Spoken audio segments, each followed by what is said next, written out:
নমস্কার দর্শক, আমি জয় হাজরা। আপনারা রয়েছেন ওম বাংলাতে। দর্শক, আমরা সোশ্যাল মিডিয়াতে এই রিসেন্টলি কিছুদিন থেকে দেখতে পাচ্ছি যে প্রচুর পরিমাণে বাংলাদেশে একটা সমস্যা হচ্ছে এবং সেই সমস্যার শুরু কোথা থেকে হয়েছে, সমস্যাটা কিভাবে রূপান্তরিত হলো, কেনই বা শেখ হাসিনা ভারতবর্ষে চলে আসলেন। তো এই বিষয়গুলো কিন্তু অনেকেরই অজানা প্রত্যেকের, যে এর অভ্যন্তরীণ কারণ কি। তো চলুন আজকের এই ভিডিওতে আমরা জানার চেষ্টা করি, বোঝার চেষ্টা করি যে এই পরিস্থিতিগুলো কি কারণে তৈরি হয় এবং এই পরিস্থিতির ফলাফল কি হতে পারে। তো ভিডিওটা প্রথম থেকে শেষ পর্যন্ত সবাই দেখবেন, তারপরে কমেন্ট করে আপনাদের মতামত দেবেন এই আশা করছি। চলুন শুরু করা যাক।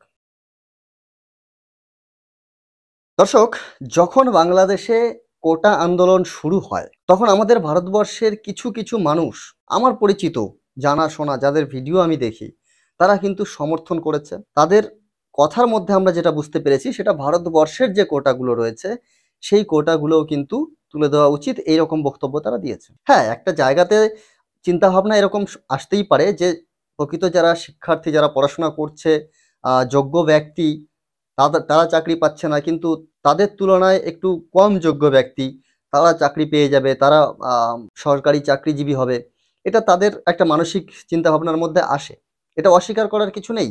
কিন্তু কথা হচ্ছে যে কোটা সৃষ্টিটা কি করে হয়। যদি এই কোটা সৃষ্টি সম্পর্কে আমরা জানতে চাই তাহলে আমাদেরকে কিচ্ছু জানানো হবে না, এই ইতিহাসটাকে তারাই গোপন করে দেবে। কিন্তু যদি কেউ এই কোটা বা সংরক্ষণ কেন তৈরি হয়েছিল, কেন এটা এখনো পর্যন্ত লাগু আছে, এই ইতিহাসটা যদি কেউ পড়ে তাহলে সে আর কোটার বিরোধিতা করবে না, এটুকু আমার বিশ্বাস। এবার কথা হচ্ছে, বাংলাদেশে যে কোটা আন্দোলনটা শুরু হয়েছিল সেটা যারা মুক্তিযোদ্ধায় অংশগ্রহণ করেছিল তাদের পরিবার থেকে চাকরি পাবে, সেই পার্সেন্টেজটা বাড়তে বাড়তে এমন একটা পর্যায়ে চলে যায় যেই পর্যায়ে স্টুডেন্টদের মনে হয় যে আমাদের চাকরি, আমাদের যে শিক্ষাগত যোগ্যতার ভিত্তিতে যে চাকরি পাবো সেই চাকরিটা যারা শিক্ষাগত যোগ্যতা অর্জন করতে পারছে না তারা পেয়ে যাবে, এটা মানতে পারছি না। সুতরাং তারা আন্দোলন করলো, বাংলাদেশের সুপ্রিম কোর্টে রায় দিল যে না, এই কোটা কমাতে হবে। তো আমরা এই পর্যন্ত সবাই জানি এবং স্টুডেন্ট যারা আন্দোলন করেছিল তারা মোটামুটি শান্ত হয়ে গেছে, এটাও আমরা খবর পেয়েছি। এবার তার পরবর্তীতে এই আন্দোলনটা একটা রাজনৈতিক আন্দোলনে রূপান্তরিত হয়ে গেল। সেখানে আমরা দেখতে পেলাম যে স্টুডেন্ট নয়, সাধারণ মানুষ দলে দলে রাস্তায় নেমে পড়েছে। চাহিদা কি ছিল? না, শেখ হাসিনাকে পদত্যাগ করতে হবে। এই আন্দোলনে আমরা দেখেছি, স্টুডেন্ট আন্দোলন যখন হয়েছে তখন একদম নৃশংসভাবে পুলিশ স্টুডেন্টদের উপর গুলি চালিয়েছে, রাস্তায় আন্দোলন বেরোনোর পরে রাস্তাতে গুলি চালিয়েছে।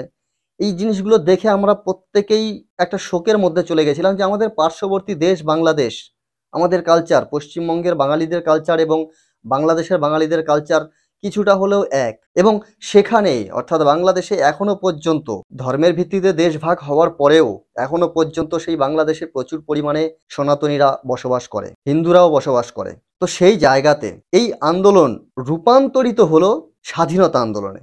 আমার ভাবতে খুব অবাক লাগে, আমি কখনো কখনো ভাবি যে বাংলাদেশ স্বাধীন করলো পাকিস্তানের কাছ থেকে, যে বাংলাদেশ যারা স্বাধীন করলো তাদেরকে এক প্রকার অবহেলা করে, তাদের প্রতি হাতুড় চালিয়ে, তাদের ওপরে প্রস্রাব করে, তাদের জুতোর মালা পরিয়ে, তাদের ফটো, ছবি, বই যা আছে সব ছিঁড়ে ফেলে দিয়ে নতুন করে স্বাধীনতা পেল বাংলাদেশ।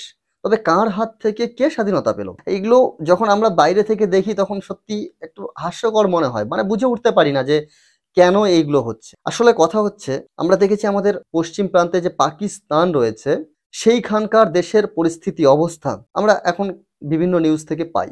সেখানে মানুষ আন্দোলন করছে খাওয়ার জন্য, পেটের দায়ে। তো সেই রকম একটা পরিস্থিতি কেন হয়েছে? এক শ্রেণীর মানুষ যারা ধর্মকে প্রাধান্য দিতে গিয়ে ভুল ধর্ম পরিচালনা করে যাচ্ছে, অর্থাৎ ধর্মীয় গোঁড়ামি যাকে বলা হয়। তো সেই ধর্মীয় গোঁড়ামি করতে গিয়ে একটা সংখ্যাগরিষ্ঠ লোক তৈরি হচ্ছে এবং সেই লোকেরা সেই মতবাদ নিয়ে চলছে।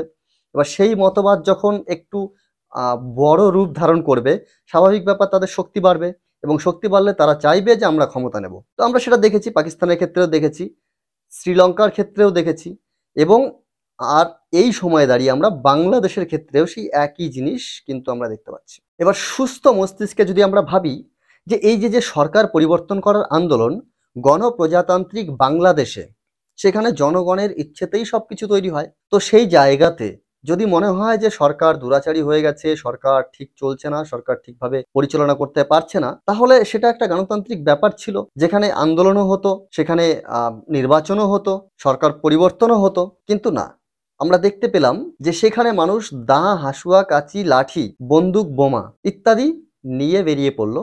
পরিস্থিতি যখন নিয়ন্ত্রণে আসলো না, শেখ হাসিনা বাংলাদেশের প্রধানমন্ত্রী তিনি কিন্তু পদত্যাগ করলেন।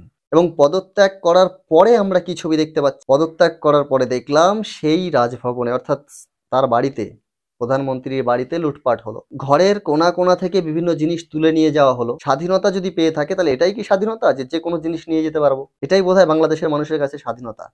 তো যাই হোক, আমরা দেখেছি সেখানে হাঁস মুরগি থেকে শুরু করে পুঁই শাক, ডাঁটা, পোশাক আশাকের মধ্যে শাড়ি, ব্লাউজ এবং অন্যান্য সরঞ্জাম রয়েছে। এমনকি চামচ পর্যন্ত, সুই সুতা পর্যন্ত ছাড়লো না, প্রত্যেকেই লুটপাট করে নিয়ে গেল বাড়িতে খুব আনন্দে। কিন্তু কথা হচ্ছে, আশপাশের যে দোকানগুলো রয়েছে, যারা তো এই আন্দোলনের সঙ্গে যুক্ত না, যারা সরকারের সঙ্গেও যুক্ত না, তারা ব্যবসা করে, তাদের দোকান লুটপাট করা হলো। কিছু কিছু বাড়ি বেছে বেছে কিছু বাড়িতে আগুন লাগানো হলো, কিছু প্রতিষ্ঠানে আগুন লাগানো হলো। সরকারি সম্পত্তি বা দেশের সম্পত্তি, সেটা তো আর শেখ হাসিনার নয়, সেটা তাদের ব্যক্তিগত সম্পত্তি, তাদের গোটা দেশের সম্পত্তি। সেই জিনিসগুলোকে নষ্ট করা হলো। যে মূর্তি ভাস্কর্যগুলো তৈরি করা ছিল, সেই মূর্তি ভাস্কর্যগুলোকে ভেঙে দেওয়া হলো, নষ্ট করা হলো।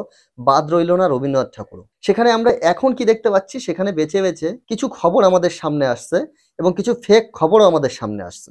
যে সমস্ত জায়গাতে হিন্দুদের প্রতি আক্রমণ করা হচ্ছে, সেই জায়গাগুলোর খবর তো আমরা পাচ্ছি, কিন্তু পাশাপাশি সোশ্যাল মিডিয়াতে কিছু এমন খবরও ছড়াচ্ছে যেখানে মন্দির ভাঙা, মন্দির জ্বালিয়ে দেওয়া, মূর্তি ভাঙা, এগুলোর খবর আমরা প্রচুর পরিমাণে দেখতে পাচ্ছি। কিন্তু সেগুলো কতটা বাস্তব? আমরা যদি একটু সুস্থ মস্তিষ্কে সঠিক বিচারধারা নিয়ে ভাবি, তাহলে দেখবো তার মধ্যে অধিকাংশ ভিডিও রয়েছে পুরনো হলেও সেগুলো হয়েছে বাংলাদেশে, অস্বীকার করার কিছু নেই। অন্য ধর্মের প্রতি নিতান্তই বাংলাদেশে অত্যাচার করা হয়, তাদের প্রতি অবহেলা করা হয়, এটা অস্বীকার করার জায়গা নেই, কারণ আমরা বিভিন্ন খবর থেকে দেখেছি। কিন্তু সেটা সরকার বা বুদ্ধিমান ব্যক্তিরা করে না, সেটা একদল উগ্রপন্থী মানুষেরা করে। সেই মানুষগুলোর মানসিক পরিস্থিতি আমার মনে হয় সুস্থ নয়। তো সে যাই হোক না কেন, আজকের মতো এই সময়ে যে বাংলাদেশ অশান্ত পরিবেশ তৈরি হয়ে আছে, বাংলাদেশে কিন্তু এখনো পর্যন্ত আমরা দেখতে পাই যে বিভিন্ন জায়গাতে বিভিন্ন রকম ভাবে বিভিন্ন ব্যক্তিকে আক্রমণ করা হচ্ছে। কখনো বা ব্রিজের উপর থেকে মানুষকে মেরে টানিয়ে দেওয়া হচ্ছে, কখনো বা ইলেকট্রিকের পোলের সঙ্গে। এই পরিস্থিতির মোকাবেলা করার জন্য এটা কি স্বাধীনতা বলে? সরকার পরিবর্তন করে অন্য একটা সরকার তৈরি করা, এটা স্বাধীনতা? আমাদের বুঝতে হবে যে নেপথ্যে কারা এই পরিচালনাগুলো করছে, যারা পরিচালনা করছে তারা আসলে কি চাইছে। জাস্ট এটাই আজকে আমার বলার ছিল। সঙ্গে থাকুন ওম বাংলা, নেক্সট ভিডিও খুব তাড়াতাড়ি আসবে। ধন্যবাদ।